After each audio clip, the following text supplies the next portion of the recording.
justa cooperação de cada parte. Está lá em Efésios capítulo 4. Esse versículo propriamente dito é o versículo de número 16. Vamos ler ele e depois nós vamos lendo os demais versículos em nome de Jesus. De todo o corpo, Efésios 4:16, de todo o corpo, ajustado, unido pelo auxílio de todas as juntas, cresce e edifica-se a si mesmo em amor, na medida em que cada parte realiza a sua função. Na medida em que cada parte realiza a sua função. Ou, poderíamos dizer, a justa cooperação de cada parte. Amém? Na semana retrasada nós falamos do versículo de número 1 até o versículo de número 10 aproximadamente, né? E lá nós falamos sobre algumas coisas, eu vou recapitular rapidamente, bem rapidamente. Aqui o texto, no versículo 1, Paulo fala aos Efésios que eles deveriam andar de modo digno. Essa palavra no grego tem 2 significados: peso, equilíbrio e combinação. Ou seja, que aquela igreja deveria ter um peso, um equilíbrio, uma combinação entre aquilo que eles criam e aquilo que eles praticavam. Ok? Não podia haver desarmonia entre aquilo que eles falavam e aquilo que eles viviam. Amém? Então, andar de modo digno, a palavra digno aqui é não andar em desarmonia. Aí Paulo fala aqui no versículo de número 2, ele continua dizendo, né, que precisamos andar de modo digno conforme a nossa vocação no qual fomos chamados. Amém? Andar de modo digno conforme a nossa vocação. Agora a nossa vocação é que nós somos filhos de Deus, filhos da luz e não das trevas. E nós devemos agora andar conforme somos filhos da luz. Amém? E fala sobre preservarmos a unidade no Espírito. Ou seja, o nosso papel como igreja não é produzir unidade, sim preservar a unidade que foi produzida pelo próprio Espírito. Amém? E um dos pontos importantes que eu falei, que essa unidade no Espírito não é definido por algo exterior. Então, muitas vezes, unidade para nós é, esse irmão está em unidade comigo porque ele veste a mesmo tipo de roupa que eu visto. Ele fala da mesma maneira que eu falo. Esse som está meio estranho, assim, não está muito bom. Então, ele tem a mesma maneira de falar, a mesma maneira de vestir, a mesma maneira de beber, a mesma maneira de comer. Normalmente, a definição de unidade nas comunidades, nas igrejas, é através de coisas que a Bíblia não considera como base de unidade. Amém? Nós usamos o texto de Romanos capítulo 14, o qual Paulo trata justamente a questão de alimentos, a questão da comida, porque para o judeu comer carne de porco é alguma coisa impura, e para o gentio, deliciosa. Inclusive aqui no nosso comércio aqui que nós temos, é uma guerra, né? Porque tem gente que não come a farofa se tiver qualquer coisa de porco e se tiver dentro do frango. Tem gente que quer a farofa dentro do frango. Nós temos que fazer a farofa para os que são judeus e para os que são gentios. Amém? Depende da pessoa, né? Mas esse não é o padrão. Paulo fala que tudo que for feito deve ser feito para a glória de Jesus. Amém? Então essa questão da unidade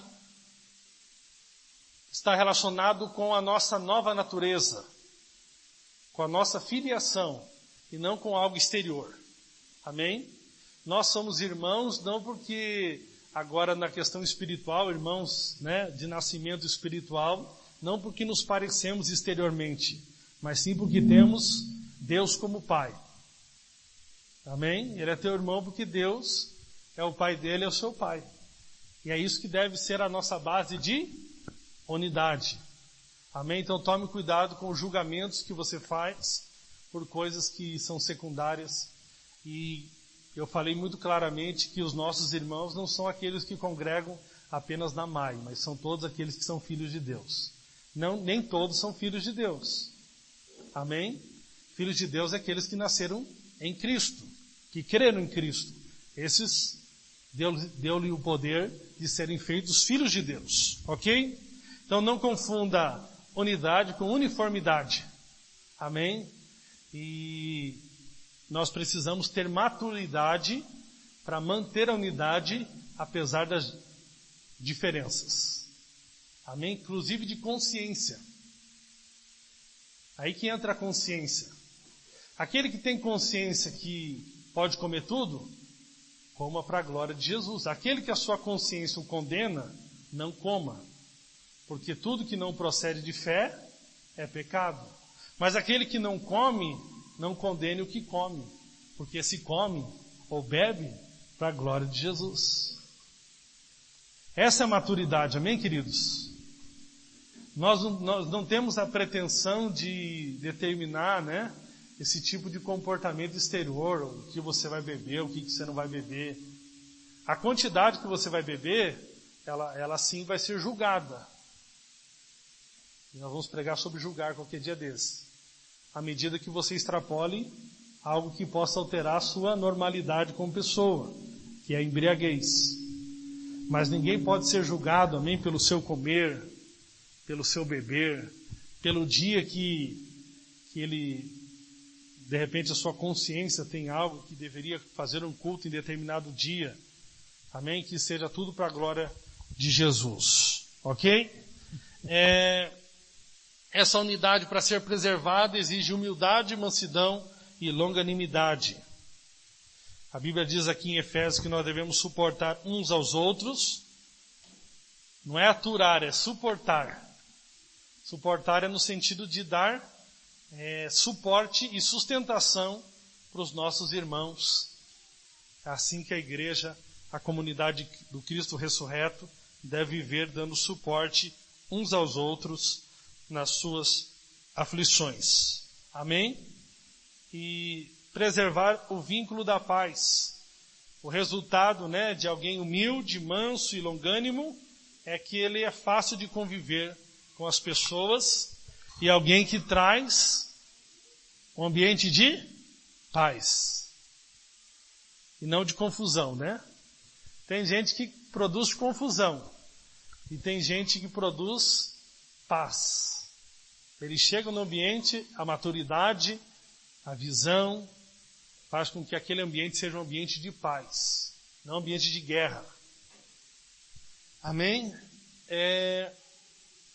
Nós falamos também, né, sobre que em Efésios, aqui no no versículo de número 11, fala de 5 dons. Amém?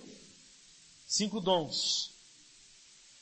Mas no versículo anterior, no versículo 8, se não me falha a memória, ele fala aqui que essas 5 funções, que são dons, eles foram dados por Deus aos homens. Ou seja, nós não cremos, né, que as 5 funções de Efésios, e ele mesmo deu, ele que deu uns para apóstolos, e outros para profetas, e outros para evangelistas, e outros para pastores e mestres, querendo o aperfeiçoamento dos santos para a obra do ministério, para a edificação do corpo de Cristo. Amém? Então nós não cremos que esses 5 funções aqui sejam hierarquias na vida da igreja, que sejam um currículo de crescimento, de hierarquia, onde você, em muitos lugares, você começa como um cooperador, vai para diácono, depois você vai para presbítero, evangelista, pastor e E hoje é usado esses dons como uma forma de distinguir as pessoas na sua autoridade. E que nós não acreditamos seja isso, mas acreditamos que sejam dons que Deus deu. E aí ensinamos, a diferença entre aquilo que são os dons que Deus dá com a função do presbítero. O presbítero é alguém que é reconhecido pela congregação como alguém maduro e é reconhecido pelos irmãos, pelos demais presbíteros, pela sua maturidade. É uma escolha humana, claro que sempre com a direção de Deus. Agora, esses dons aqui não, Deus dá de acordo com a sua vontade. Amém, querido? É por isso então que nós não nos chamamos por nenhuma desses dons. Amém? Até porque uma pessoa pode ter mais de um dom, ou está exercendo em determinado momento o dom pastoral e outro determinado momento de mestre. Aí, naquele momento que ele está exercendo de mestre, vamos chamar mestre tal. Aí, daqui a pouco, ele está exercendo a função de pastor tal. Então, para que não haja confusão, a gente chama cada um pelo seu próprio nome, amém? E consideramos as funções de ordenação da igreja, de autoridade, como presbíteros e não usando os dons de Efésios, capítulo de número 4, versículo de número 11. Amém?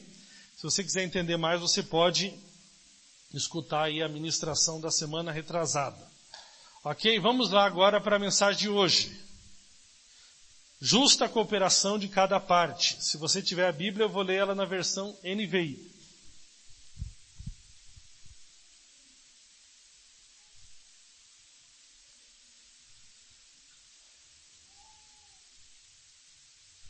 Então, ele designou alguns para apóstolos, outros para profetas, outros para evangelistas e outros para mestres, com o fim de preparar os santos para a obra do ministério, para que o corpo de Cristo seja edificado. Vamos por aqui, depois a gente continua lendo os demais textos.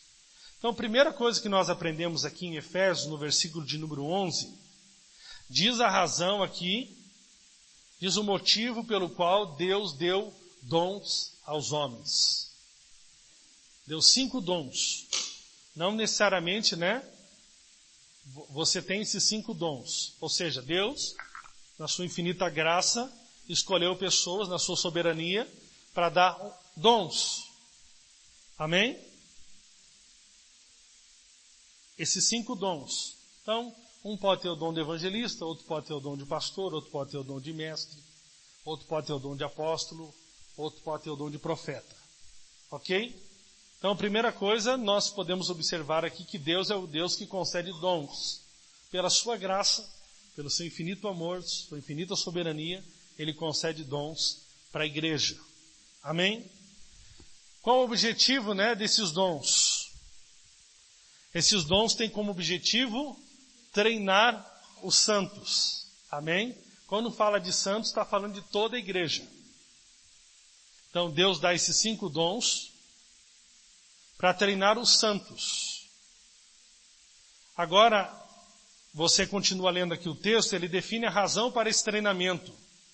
Para que cada santo seja treinado para que desempenhe o seu serviço, o seu trabalho.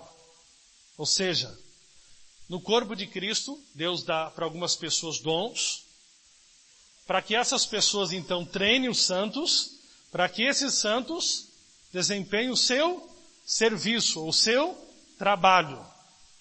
Amém? Então, todo cristão é um trabalhador. Então, muitas pessoas, queridos, eles confundem descanso de Deus com ausência de trabalho. Inclusive, Jesus falou que o Pai trabalha. Se Deus trabalha, e alguns vinculam que o pecado, o trabalho vem depois do pecado, que é uma mentira. Deus, quando criou o homem, Deus colocou o homem para cultivar e para guardar o jardim. Deus colocou o homem trabalhando. Depois, qual que foi o problema depois da queda em Gênesis capítulo 3? O problema é que esse trabalho passou a ser um trabalho feito com suor, ou seja, com cansaço. Entrou o cansaço. Mas jamais considere trabalho como uma coisa, puxa, se Adão não tivesse pisado na bola com Eva, eu não precisaria trabalhar. E jamais considere descanso de Deus com ausência de trabalho. Descanso de Deus é o contrário, é você trabalhar descansado no seu coração, sabendo que Ele trabalha através de você. É através da graça que te inspira, que te motiva, que te dá ânimo para trabalhar. Porque agora você sabe, né? Uma coisa interessante, Deus tem falado muito comigo, preste bem atenção. Eu até coloquei nos grupos essa semana.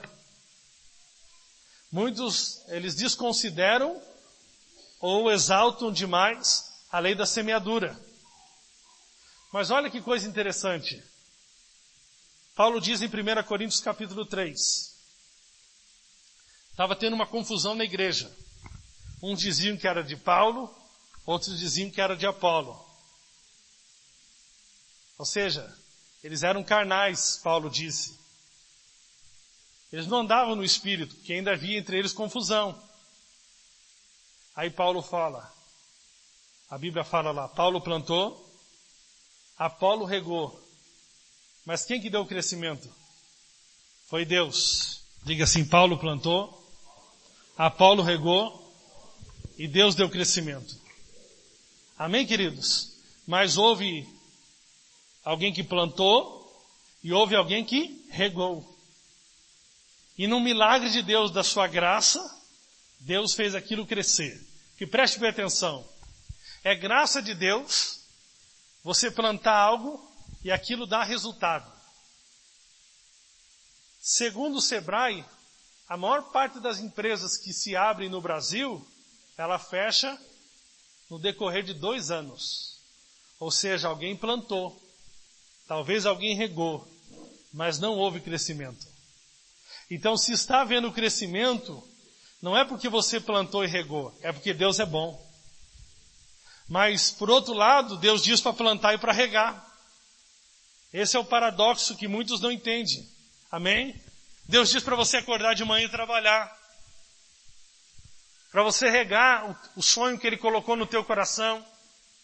Mas é a graça dEle, é o favor imerecido dEle, que vai fazer aquilo ter um crescimento. A 30, a 60 e a 100 por 1. Então muitas pessoas não vê crescimento porque a ação de plantar e a ação de regar fala de uma expressão de fé na graça. Só planta e só rega quem crê na graça.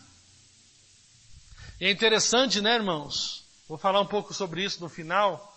Mas quando a Bíblia fala sobre ali a parábola dos talentos, e fala que Deus deu para um 5 talentos, para outro 2 e para outro 1, e fala que aquele que Deus deu 1 talento, ele por ter uma visão errada de Deus, ele diz ali no texto, né, que o seu Senhor vem para prestar conta dos talentos que tinha dado, e o que tinha 5 multiplicou para 10, o que tinha 2 multiplicou, e o que tinha 1 talento, o que ele fez? Ele enterrou. Mas por que ele enterrou?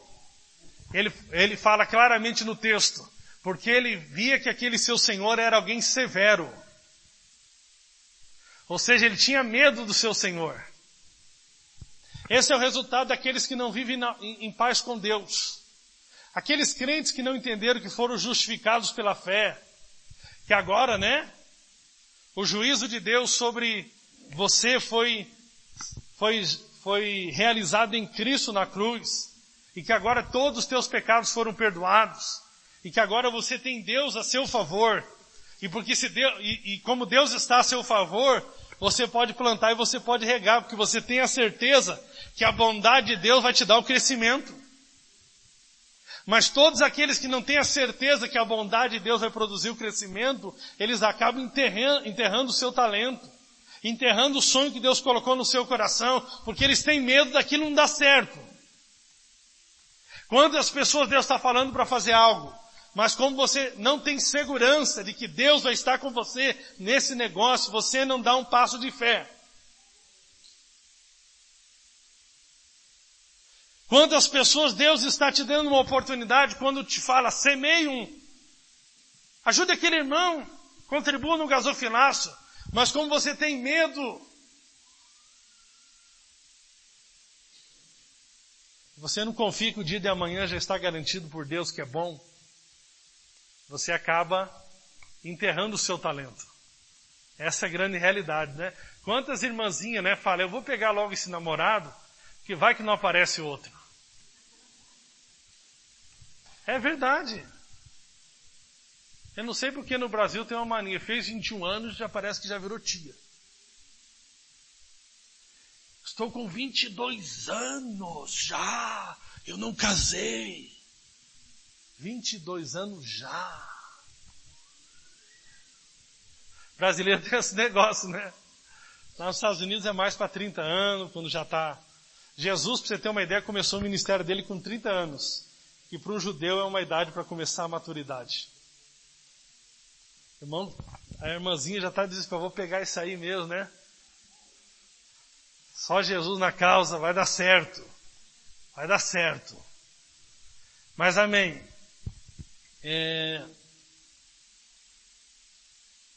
Então nós precisamos entender, queridos, que o trabalho não é uma maldição, mas o suor, o cansaço, sabia? Trabalho é de Deus. Só trabalha quem confia na graça de Deus. Amém? Eu gosto dos paradoxos da Bíblia, que tem gente que não consegue, que ele é muito racional. Paulo fala, eu trabalhei mais do que todos eles,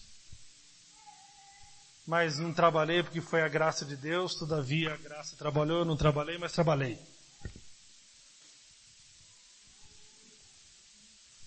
Irmão, nós somos aquele que semeamos, mas não confiamos na nossa semente.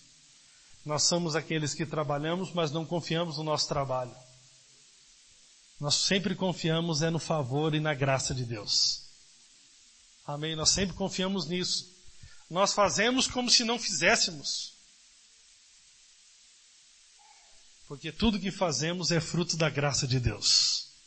Mas Paulo nos adverte de uma forma muito interessante. Não trabalhar é tornar a graça de Deus vã. Não trabalhar, em outras palavras, é dizer assim, eu estou jogando o sacrifício de Jesus fora. Irmãos, eu garanto para você o que eu vou falar aqui agora. E eu queria falar hoje do trabalho, não só do trabalho onde você tem a sua carteira de trabalho, sua empresa. Eu quero falar de um trabalho aqui hoje, um trabalho muito superior, que é trabalhar pela edificação do corpo de Cristo, que é o propósito eterno de Deus. E sabe por que muitos não trabalham, né? Por mais que receberam dons, ou se não receberam esses dons de Efésios 5, se acham que não receberam nenhum desses dons, eles também não querem ser treinados por aqueles que receberam. E por que não querem ser treinados? Porque não querem trabalhar. Não querem trabalhar na edificação do corpo de Cristo. E o nosso chamado, o livro de Efésios é o livro que fala da igreja. É o livro que fala da igreja que está sentado nas regiões celestiais com Cristo Jesus. É o livro que fala do propósito eterno de Deus. E é o livro que nos apresenta que agora em Cristo nós temos um trabalho. Todo cristão é um trabalhador. E quando nós não trabalhamos, nós estamos então tornando vã a graça de Deus. Tornando vã o sacrifício de Jesus. E é isso que nós temos que tomar cuidado e vigiarmos, queridos. Agora aqui, queridos, então, primeiro ponto que eu falei para você, Deus deu dons, com o objetivo de treinar os santos. O treinamento dos santos tem como objetivo o serviço. E qual serviço é esse? Edificar o corpo de Cristo. Amém? Todos nós temos um trabalho para executar. Edificar o corpo de Cristo. Esse é o nosso trabalho. É por isso que nesse reino de Deus, nós fomos feitos reis e sacerdotes. No Antigo Testamento só alguns eram sacerdotes, mas no Novo Testamento cada crente é um sacerdote, ou seja, cada crente é um trabalhador, cada crente é um edificador. Ou como Paulo fala, cada crente é um construtor. Está entendendo? Todo cristão é um construtor. E 1 Coríntios capítulo 3 fala que o alicerce já foi posto. E esse alicerce é Cristo. Agora cada um veja como edifica sobre o alicerce. E todos nós estamos, direto ou indiretamente, edificando esse corpo. Agora, a igreja no Novo Testamento, né? Jesus veio para estabelecer a sua igreja, a sua eclésia, os chamados para fora, a sua assembleia. É interessante, queridos, que igreja, né, para muitos é um prédio ainda. E hoje, né, ficou mais claro, impossível. Nós colocamos uma placa lá na frente dizendo, Espaço E4, eventos e gastronomia. Ó que chique. Não, eu sou chique, né, querido? Como diz, eu sou feio, mas estou na moda. Mas vamos lá. Ou seja, alguns irmãos ficam agoniados porque agora eles não têm o endereço para passar da igreja. E era mais fácil falar para uma pessoa que a igreja é na rua João Dembinski, 1725, mas não é verdade. A igreja está reunida aqui hoje. Como a igreja tem se reunido na quarta-feira na casa de muitos irmãos, na quinta-feira na casa de muitos irmãos, a igreja tem se reunido em empresas, a igreja tem se reunido em hospitais, a igreja tem se reunido em parques, a igreja tem se reunido em casa noturna, a igreja tem se reunido em bar, a igreja tem se reunido em boteco. E onde essa igreja chega, as portas do inferno não podem prevalecer. Porque a luz dissipa as trevas. Essa igreja, né? Que a religião quer isolar ela. E Jesus diz que são chamados para fora. Amém? São aqueles que a Bíblia diz que são a luz e o sal do mundo. Que é onde a gente chega, por mais que esteja podridão, a gente traz vida e traz esperança e traz amor. Agora, existem muitas ilustrações para falar da igreja no Novo Testamento, porque ela é muito rica. E uma das ilustrações que Paulo usa, ele fala que essa igreja é um corpo.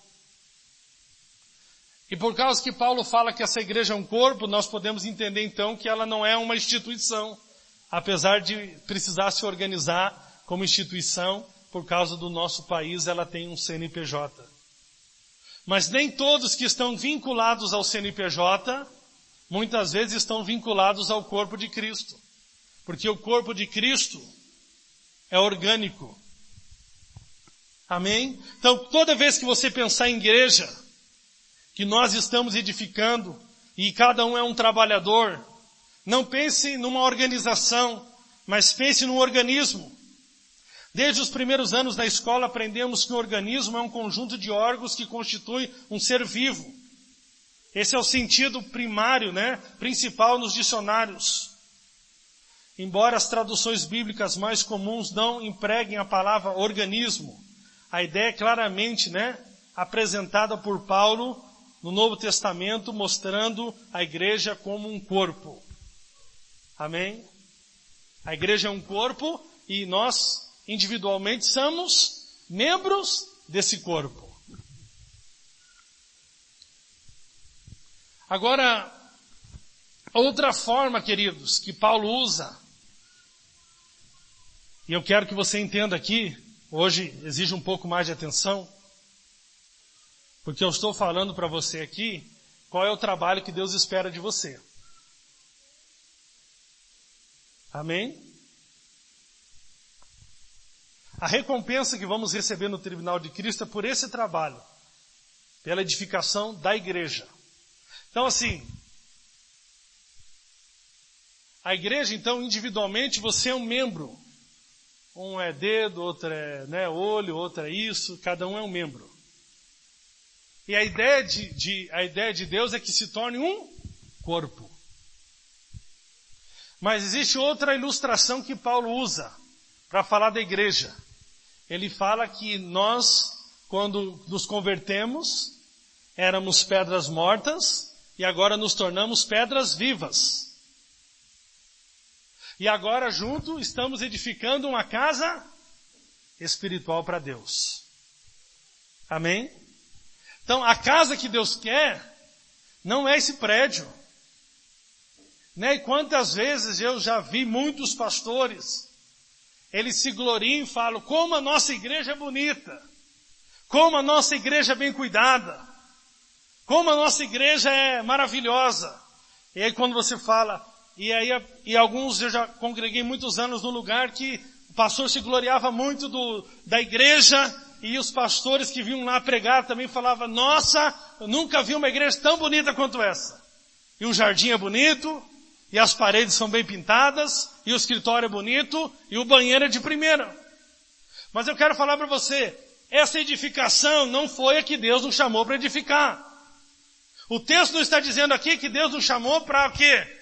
Deus nos deu dons para que nós possamos então pegar tijolos e construir uma casa física para Deus. Não, a casa é espiritual, a casa é orgânica.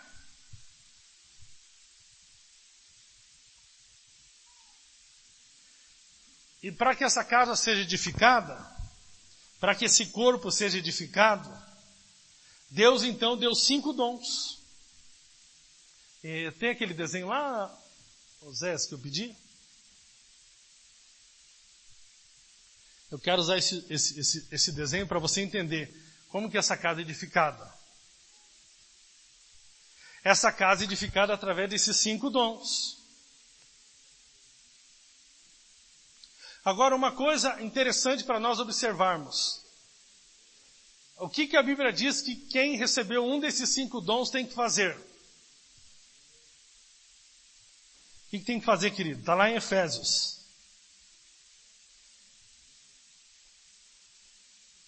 Tem Bíblia aí?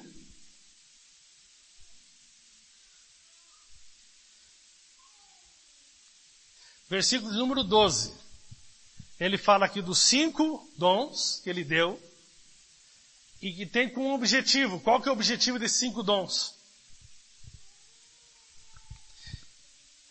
Com o fim de preparar os santos para a obra do ministério, para que o corpo de Cristo seja edificado. Ou seja, ele deu esses 5 dons para que quem recebeu algum desses 5 dons prepare os santos para a obra do ministério.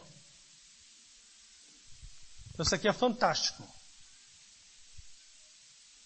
E quando esses 5 dons estão em funcionamento, a casa de Deus, ela é edificada, que é espiritual, que é orgânica. Amém? E eu peguei esse desenho aqui para você entender um pouco como é que funciona o processo, né? Então, Deus dá lá, 5 pessoas aqui, 5 pessoas. 4 aqui na frente e o Lucas Machado. Correndo.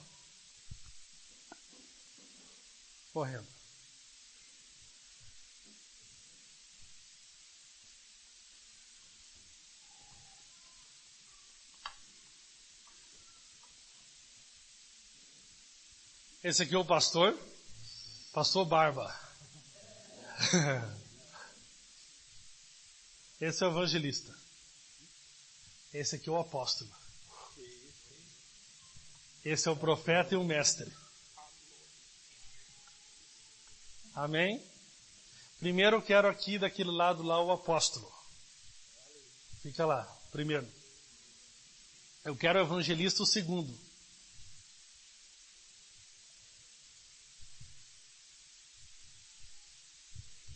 Eu quero o terceiro mestre. Mestre deveria ser Oséias, né?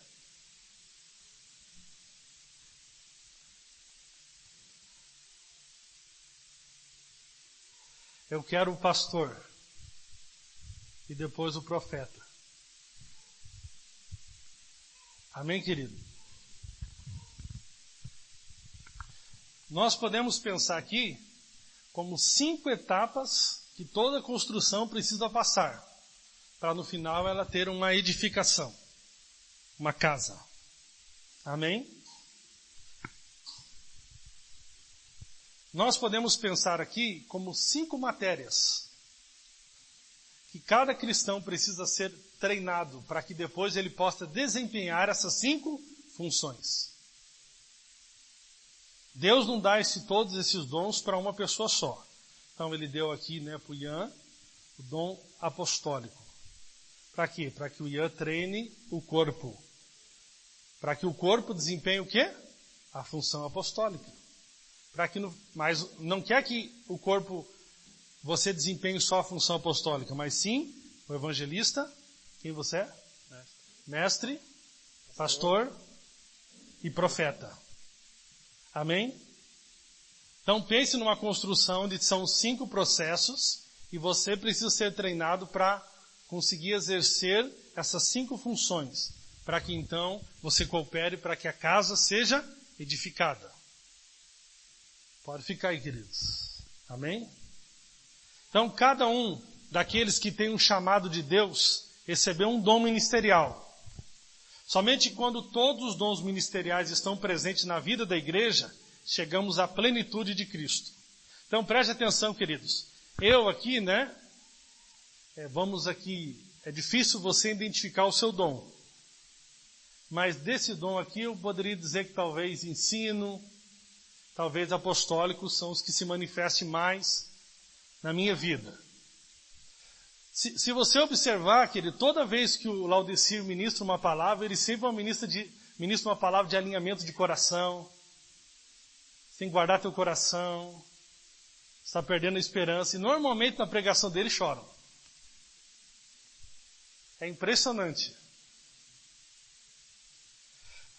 Quem teve aula já no cursão sabe que tem professores e professores. Por exemplo, você ter uma aula com o Yuri é realmente uma aula com o mestre. É ou não é? Existem outras pessoas que dão aula, ensinam, mas não têm o dom de mestre. Eu quero que você entenda então, que existe aqueles que Deus deu o dom de apóstolo, mas todos precisam ser treinados para exercer a função apostólica. Não é porque você não recebeu o dom que você não tem que exercer. Mas nós precisamos entender que a área que nós temos o dom, nós vamos fluir com maior naturalidade. Então, por exemplo, aqui está o evangelista, O Lucas, se você pode ficar tranquilo. Se ele falar, você pegar uma região Pinhais. Não tem ninguém em Pinhais, não tem. Lucas, vai lá para Pinhais e comece um GP em Pinhais. Em uma semana você vai ver ele com uma foto com os 10 malucos. Pode ter certeza. E vai parecer que já são amigos 200 anos. Ou seja, é um dom. Amém? Agora, só ele tem que evangelizar? Não. O que a Bíblia diz? Que Deus deu o dom com vista ao treinamento dos santos. Então, todos precisam ser treinados para evangelizar. Mas alguns têm o dom de evangelismo. É diferente. Amém? Não é porque você não tem o dom que você não vai exercer. Mas você vai exercer com maior fluência a área que você tem o dom. Então é muito importante, por exemplo, até dentro de um GP, muitas vezes o GP é muito bom para pastorear, para cuidar, mas tem muita dificuldade para ganhar. Ou seja, é necessário que algum dos irmãos, que o irmão que tem o dom de evangelismo, vai lá e vá treinar aqueles santos para evangelizar. Porque eles não foram treinados para evangelizar. Amém, queridos? Então vamos entender aqui algumas coisas importantes. Cada dom, ministerial, então, vai treinar os santos para o desempenho do seu serviço. Quando o ministério quíntuplo existe na vida da igreja, ela é guardada de erros e heresias e produz um crescimento saudável. Então, o primeiro dom apostólico, está lá, apresentado pelo Ian. O apóstolo é o arquiteto. Então, está aqui o desenho. Cadê o apóstolo? Está lá, está vendo a mesinha? Onde está o arquiteto? É aquela fase da construção onde tem o projeto. Vamos colocar no papel. Irmãos, o arquiteto é muito importante. eu construí a casa que eu moro, né? Aí eu fiz o projeto de arquitetura, e tem engenheiro, e não fiz o projeto hidráulico. Rapaz, quando acaba a água na minha casa, por mais que tenha caixa, ela não faz nada.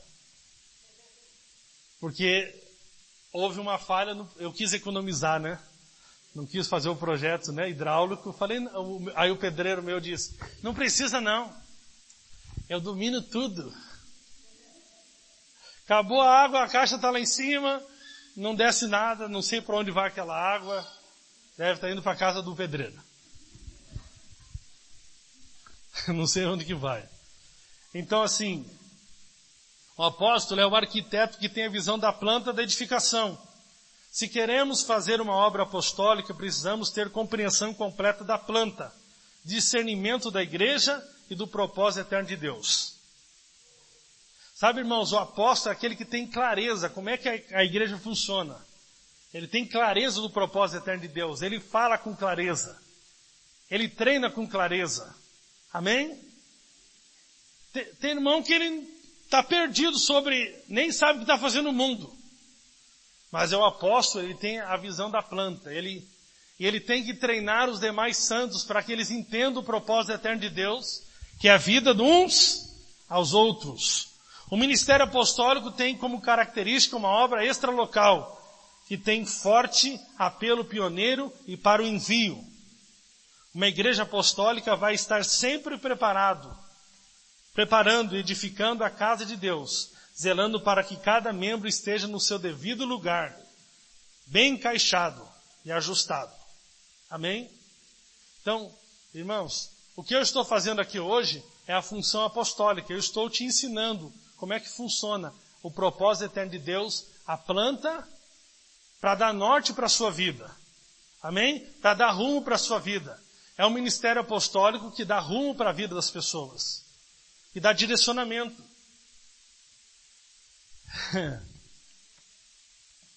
Algumas pessoas não valorizam, né? Elas não entendem função de gerência.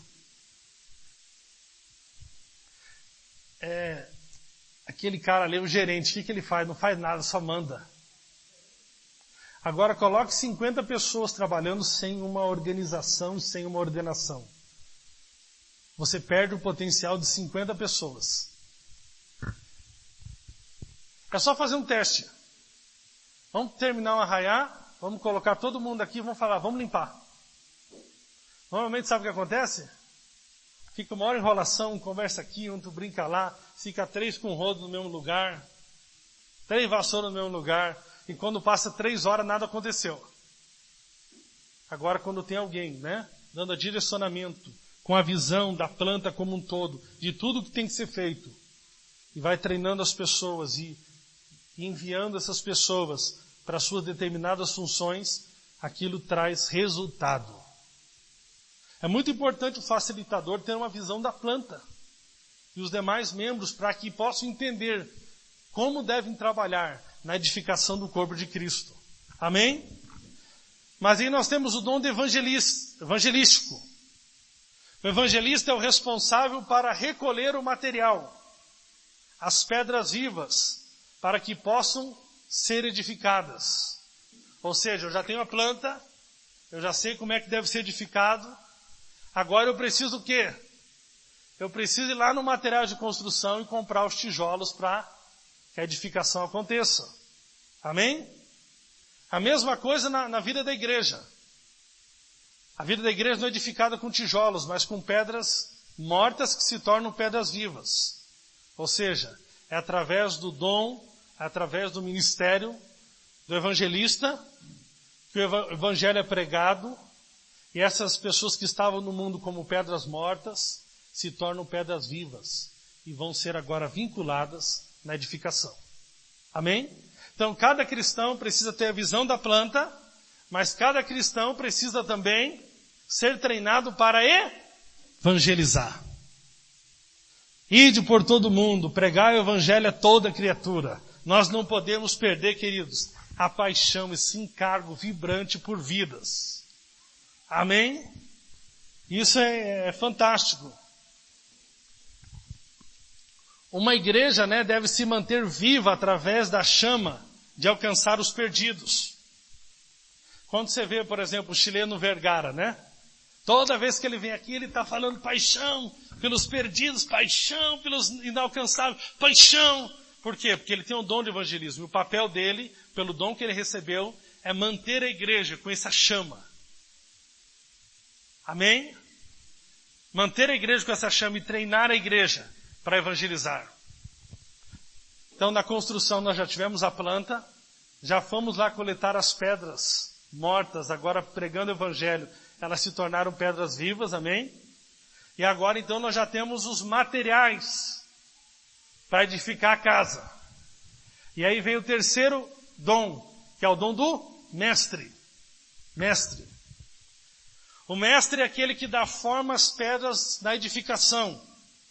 Precisamos aprender de Deus, aprender os mistérios de Deus, sob sua infinita graça, para não sermos levados por todo o vento de doutrina.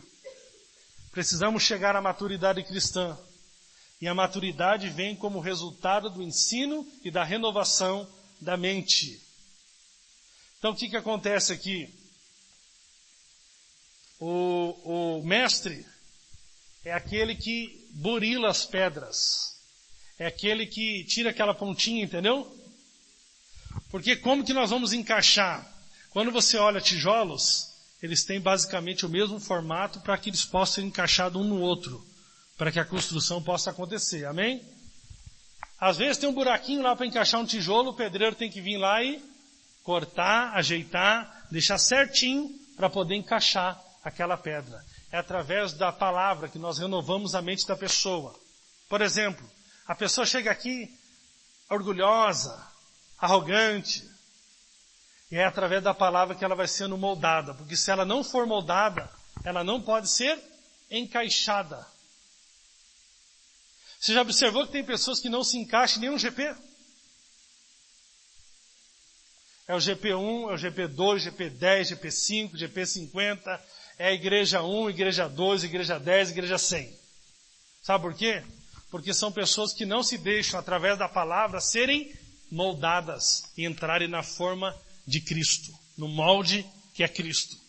E é através da palavra que nós somos moldados. Aí depois vem o pastorzão, vem o barba. O dom pastoral. O pastor é aquele que encaixa cada pedra no seu devido lugar na edificação. Somente através do zelo pastoral vamos discipular e apacentar os irmãos. Precisamos de um coração de pastor para não perder nenhum daqueles que Deus tem nos dado. Uma igreja pastoral está sempre edificando uma família. Na família não desistimos de ninguém, pois todos são importantes. Ou seja, aprendemos a planta, coletamos a pedra, burilamos a pedra, deixamos a pedra na forma. Agora vem o pastor e encaixa aquela pedra. Amém? Sabe aquele irmão que tem cargo, ele fica de olho, ele percebe a pessoa nova na vida da igreja, ele percebe aquela pessoa nova na vida do GP, ele acolhe a pessoa, ele vincula com os irmãos, ele dá a função. Amém? Essa é a função do pastor. Ele vai atrás das ovelhas. Então, queridos, você está observando aqui que essa função de pastorear não é de uma pessoa, não é só daquele que tem o dom. Aquele que tem o dom sim vai fazer com naturalidade, mas ele deve treinar os santos para que todos os santos possam pastorear. E assim então edificar o corpo de Cristo. Então aqui na construção nós já saímos da fase da planta, já coletamos o material que são as pedras, amém? Já burilamos as pedras, já deixamos as pedras na forma que é Cristo, amém? Já encaixamos agora, as paredes já subiram, amém? E por fim, conforme nós estamos vendo aqui, o ensino trabalhou as pedras, aí nós temos o profético. O profético. O profeta, né? O Heron, deu certo, o Heron é profeta. Amém, Heron? O profeta,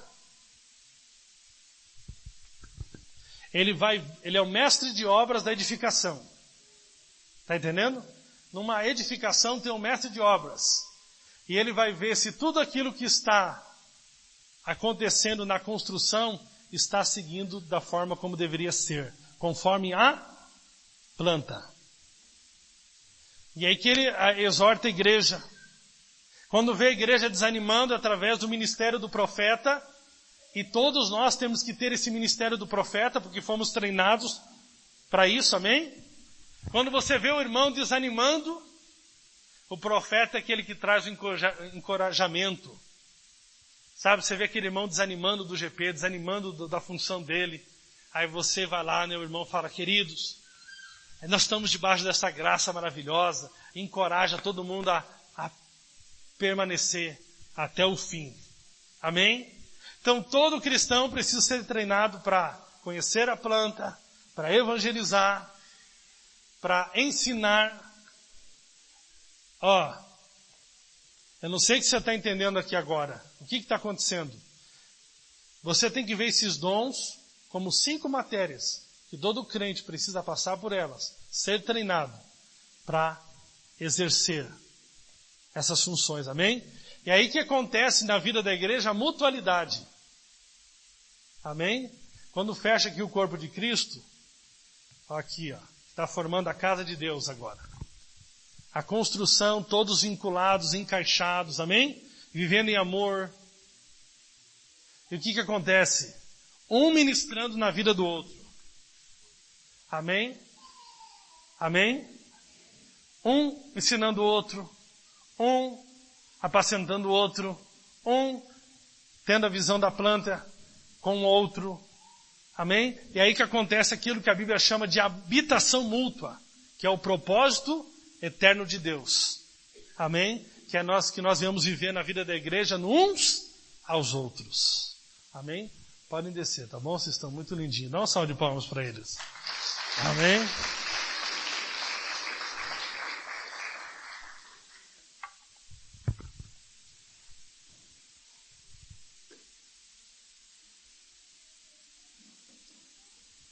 Vamos lá. Quando nós continuamos a estudar esse texto aqui no versículo de número 13,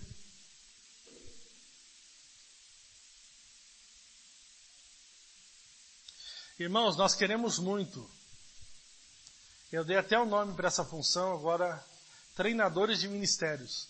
Nós trabalhamos muito mal com 5 ministérios. Como igreja, nós precisamos avançar. Que nem eu te falei, às vezes os irmãos estão penando no GP e não cresce, porque não foram treinados para evangelizar. Ou ganham muitas pessoas e perdem, porque não existe ali o pastorear. E nós precisamos agora identificar irmãos da nossa comunidade, que não é só os presbíteros, qual são o dom que os irmãos têm para que possam treinar os santos. Amém? De repente nós sentar lá uma tarde e ninguém está entendendo sobre igreja, ninguém entende que esse negócio de igreja, ainda acha que igreja é prédio. Tem que ter algum irmão com a visão apostólica que vai lá treinar os santos para que eles entendam o que é igreja. E para que todos conheçam a planta. Amém? Agora, até quando que nós devemos exercer esse trabalho então? Todo esse processo aqui é um trabalho. Qual que é o objetivo desse trabalho? Edificar o corpo. Mas até quando que esse trabalho deve ser feito? Isso é importante. O texto bíblico no versículo 13 diz: quando todos alcancemos a unidade da fé. Ou seja, até que todo o corpo alcance a unidade da fé. E do pleno conhecimento do Filho de Deus, Jesus. E cheguemos à maturidade, atingindo a medida da plenitude de Cristo. Então aqui tem algumas coisas. Esse trabalho dessa edificação, chamada igreja, ela deve prosseguir até que todos cheguem à unidade da fé. Ou seja, tenham maturidade no Evangelho, na palavra da justiça. Amém? Até que todos tenham maturidade no Evangelho, na graça de Deus, na nova aliança. e no pleno conhecimento do Filho de Deus. Sabe? Revelação de Cristo. Cristo. Aí chegando à maturidade, atingindo a medida da plenitude de Cristo. Aqui eu quero te ensinar uma coisa, a diferença entre perfeição e plenitude. É o que muitos não entendem. Aprenda aqui comigo. Colossenses 2, 9 e 10 diz que nós somos aperfeiçoados. Ou seja, nós somos perfeitos. Mas não confunda perfeição com plenitude. Eu já usei várias vezes aqui a ilustração do corpo. Uma criança, ela nasce perfeita, mas ela não alcançou ainda a sua plenitude. O que é plenitude? É alcançar todo o potencial.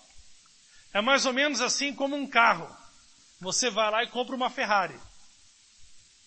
Mas você nunca passou de 70 km por hora com a Ferrari. Você alcançou a plenitude daquela Ferrari? Você alcançou todo o potencial daquela Ferrari? Não. A mesma coisa é nós. Enquanto nós não chegamos à unidade da fé e do pleno conhecimento do Filho de Deus, nós ainda não atingimos a nossa plenitude. Quando que eu alcanço a minha plenitude? À medida que eu tenho a minha mente renovada.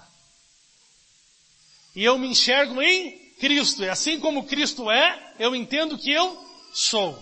Aí você fica cheio de fé. Aí você fala, se Jesus curou, eu posso fazer obras maiores. Irmãos, por que nós podemos fazer obras maiores que Jesus? Eu vou te explicar por quê. Jesus, ele estava limitado em um corpo. Mas nós podemos fazer obras maiores porque nós estamos agora um corpo com vários membros. Está entendendo? Jesus, ele estava preso num corpo material. Mas agora a sua igreja, ela expandiu o seu corpo. Agora, enquanto Jesus podia estar num lugar, num momento, fazendo um milagre, a sua igreja pode estar em centenas de milhares de lugares, fazendo vários milagres. Por isso que como igreja, como corpo, nós podemos fazer obras maiores do que Jesus fez. Amém? Então, perfeição é o novo nascimento, é a sua realidade no Espírito. Maturidade é a sua expressão. É a sua expressão.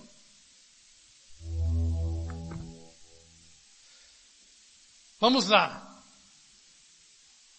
Qual que é o objetivo da maturidade?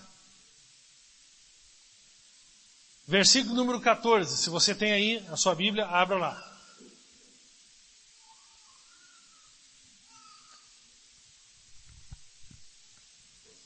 O objetivo da maturidade é para que não sejamos mais... Está com a Bíblia aí? Pode projetar o texto aqui que os irmãos não trouxeram a Bíblia aí. Irmãos, o dia que você quiser aprender mesmo de verdade, você tem que estar com a Bíblia, você tem que estar anotando, você tem que estar marcando o versículo. Eu vou te contar outra coisa. Enquanto você não começa a edificar o corpo, você continua criança. Porque é dando que se recebe. Por que tem gente que com a Bíblia ele é uma pessoa desconectada com a Bíblia? Porque você não se dispôs ainda a ser treinado para ensinar. O dia que você tiver com a mentalidade seguinte, eu vou ouvir a mensagem aqui, mas eu quero ensinar a outra pessoa. À medida que você ensinar a outra pessoa, aquilo se torna seu. O objetivo da maturidade é para que não sejamos mais crianças. Olha que coisa linda. À medida que eu chego ali em cima, através do corpo, a unidade da fé, no pleno conhecimento do Filho de Deus, a plenitude de Cristo. Por que todo esse processo tem que acontecer? É para que não sejamos mais crianças, levados de um lado para o outro, pelas ondas, nem jogado para cá e para lá, por todo o vento de doutrinas. Ou seja, à medida que você chegou à unidade da fé, do pleno conhecimento do Filho de Deus, não é fácil ninguém te enrolar mais. não é qualquer ensino, não é qualquer doutrina, não é qualquer falácia. Não tem crente que um dia ele crê que é justo, no outro dia ele não crê mais que é justo. Um dia ele crê que é salvo, e salvo para sempre. No outro dia ele perde a salvação. Num dia ele está em paz com Deus, no outro dia ele tem medo de Deus ter colocado uma doença nele. Ou seja, é aquele crente levado por todo o vento de doutrina de um lado para o outro. E justamente isso que nós como igreja não podemos permitir. Nós temos que nos edificar mutuamente até que todos alcancem a unidade da fé, o pleno conhecimento do Filho de Deus, cheguemos à maturidade à medida da plenitude de Cristo. Todo mundo maduro, consistente, que sabe para onde está indo, quem é, e descansa de paz, descansa na paz de Deus, no gozo do Espírito Santo. Então o texto aqui trabalha algumas coisas muito importantes. Nem jogado para cá e para lá, por todo o vento de doutrinas, pela astúcia e esperteza de homens que induzem ao erro. Então aqui o objetivo, queridos. Amém? O objetivo é que todos os santos sejam treinados, para que os irmãos se tornem maduros, alcancem todo o seu potencial em Cristo e não sejam mais inconstantes. Não sejam mais enganados pela astúcia de pessoas. Ou seja, não sejam mais crianças. Permaneçam firmes no Evangelho. Versículo número 15. Antes, seguindo a verdade em amor, cresçamos em tudo naquele que é a cabeça, Cristo. Seguimos a verdade. Quem é a verdade? É Cristo. Jesus disse, eu sou o caminho, a verdade e a vida. Agora diz, seguindo a verdade, seguindo Cristo, em amor. Agora que entra aqui, querido, preste bem atenção. Você vai se envolver com esse negócio de edificar o corpo? Tem que seguir a verdade, mas tem que ser em amor. Agora eu vou te contar um segredinho aqui.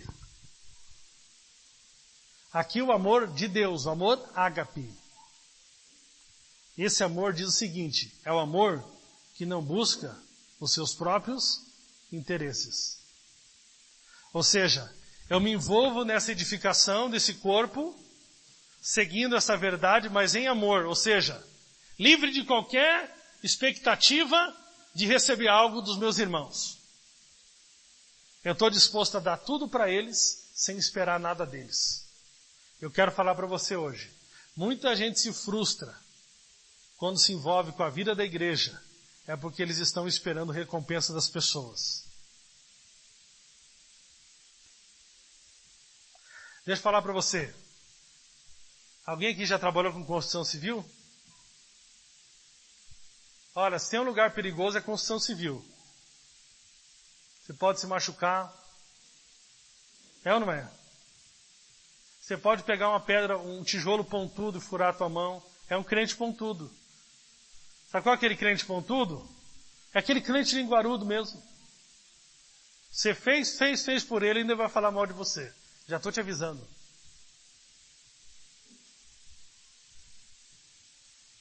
Você ajudou. E a pessoa vai entrar no Facebook e vai falar, me abandonaram. Já estou te avisando, vai acontecer isso. Por isso que você tem que seguir a verdade em amor.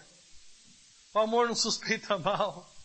O amor é benigno, bondoso, paciente. Amém? É assim que você se envolve na edificação da igreja. E o texto diz, cresçamos em tudo naquele que é o cabeça. Deixa eu falar para você, a igreja não pode esquecer de que um corpo sem um membro, ele está meio capenga, mas ele vai. Mas um corpo sem o cabeça, ele morre. Quer ter vida? Vamos permanecer olhando para Cristo. Amém? Quer ficar firme, seguindo a verdade em amor? Permaneça olhando para Cristo.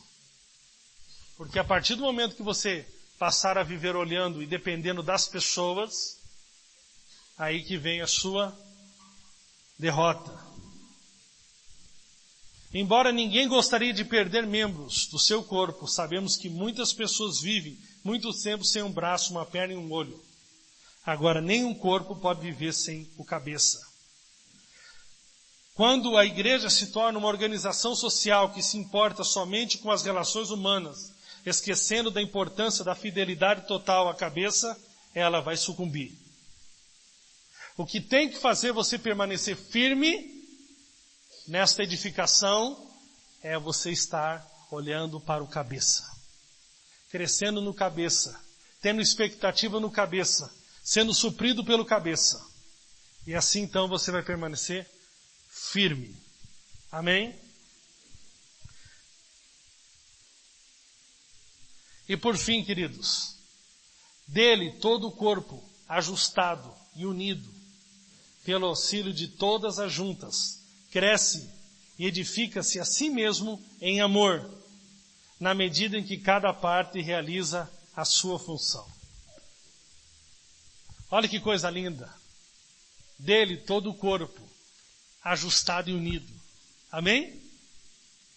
Toda a igreja ajustada, unida, pelo auxílio de todas as juntas, edifica-se a si mesmo. Olha que coisa linda aqui. Há uma edificação mútua acontecendo. Irmãos, nós temos que parar com essa ideia de discipulado como hierarquia. Vou explicar exatamente para você como funciona o discipulado. Sabia que o center não é o discipulado?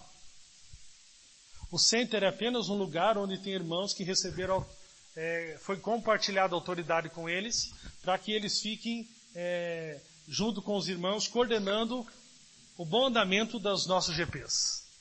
Mas sabe como funciona o discipulado na igreja? Não é uma pessoa que é o teu discipulador. É o corpo de Cristo que são os teus discipuladores. É cada membro do corpo edificando uns aos outros. Amém? Então nós temos que parar com aquela ideia, né? Que o irmão lá do GP não pode falar na minha vida porque ele não é o facilitador, porque ele não é o pastor, porque ele não é o presbítero. Irmãos, às vezes aquele irmão tem uma palavra de Deus na sua vida. Sabe como é que funciona o discipulado na igreja? É uns aos outros. É um ensinando o outro. É um aprendendo com o outro. É um chorando com o outro. É uns aos outros. Não é uma relação onde uma pessoa fica exclusivamente com outra. Mas é o corpo se edificando mutuamente. Aí é lindo, irmãos. Aí fica fantástico. Agora essa parte aqui é tremenda. Segundo a justa cooperação de cada parte.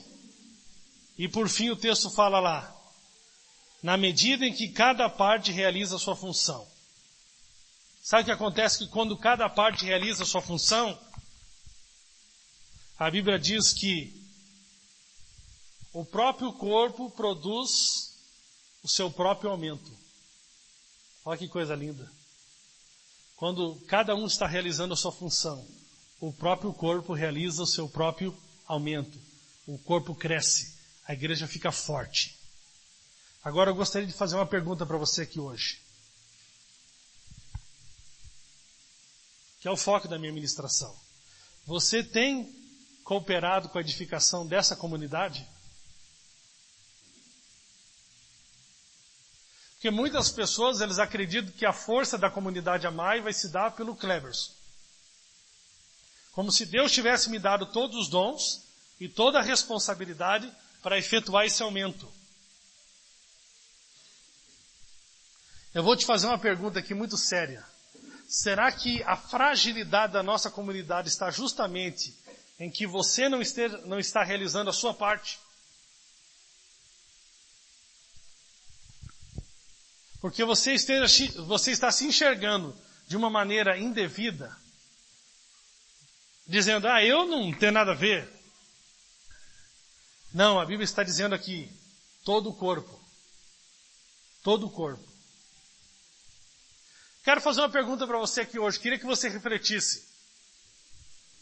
Quantos GPs será que nós poderíamos ter como comunidade se você desse a sua resposta?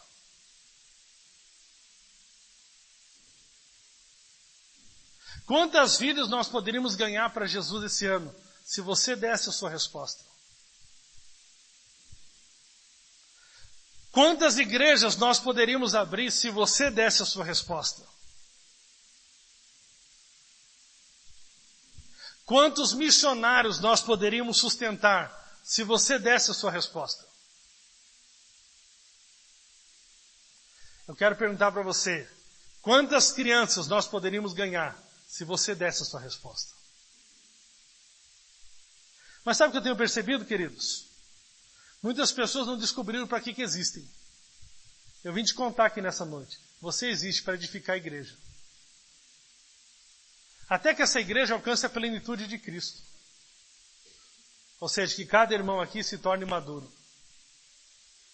Exercendo a sua função. E à medida que exerce a sua função, o próprio corpo edifica-se a si mesmo e produz o seu aumento. Quantos gostariam de ver uma igreja de milhares e milhares de pessoas se espalhando pelo mundo todo? Sabe o que está faltando? Gente que sonha junto com a gente. Gente que pega para valer. Gente que está disposto a abrir a sua casa, começar com seu marido, sua esposa e seu filho. Começar um GF na sua casa. E começar a convidar os vizinhos. E sabe o que vai acontecer? O corpo vai produzir o seu próprio aumento.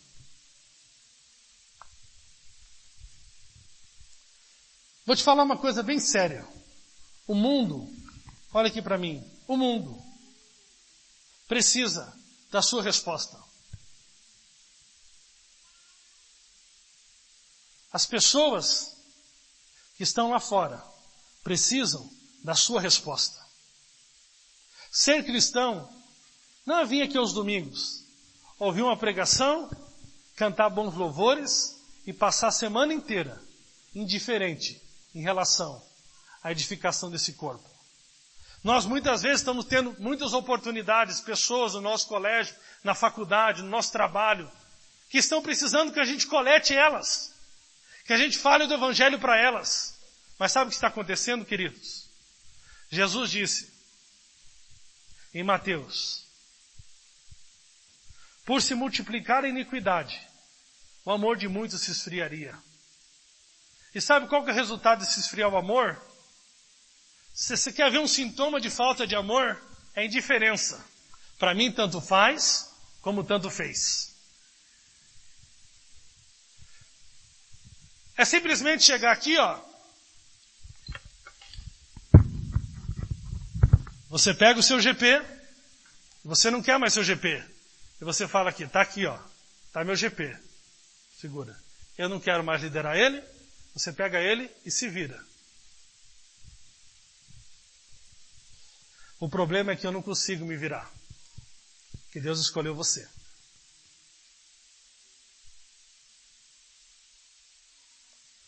Muitas vezes nós temos que...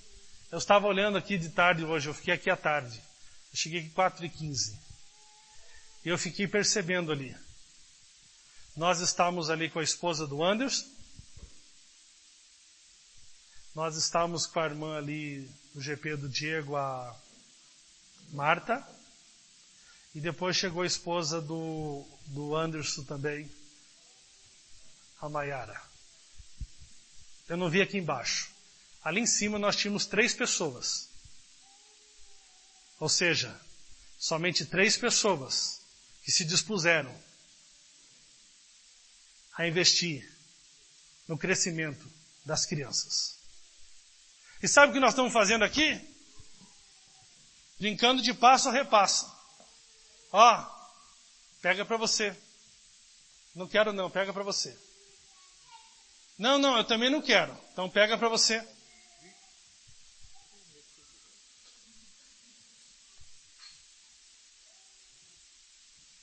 Só que não é notebook, querido.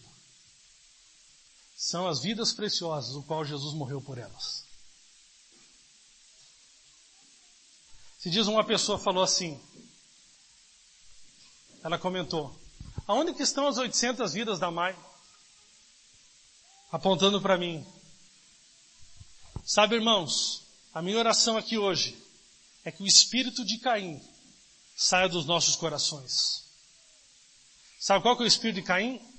Quando Deus chega para perguntar de Abel, ele fala, o que eu tenho a ver com meu irmão? Por acaso eu sou guardador do meu irmão? Eu quero dizer para você, você não existe para enriquecer. Você não existe para ser alguém de sucesso aos olhos do mundo. Você não existe nem para ter uma faculdade, mas você existe para edificar o corpo de Cristo. É isso que você não pode deixar apagar no seu coração. E eu quero dizer para você, Deus tem pressa. O mundo está indo a passos largos para o inferno. E nós temos a palavra de vida eterna. E a minha oração, né? É assim como Paulo falou a Timóteo. Reaviva o dom que é em ti. Amém? Que o Senhor possa hoje produzir no teu coração e no meu coração um despertamento. Despertamento. Que toda indiferença não é uma palavra para você sair daqui acusado. É uma palavra para você se conscientizar. Para que você existe? E para que você entenda.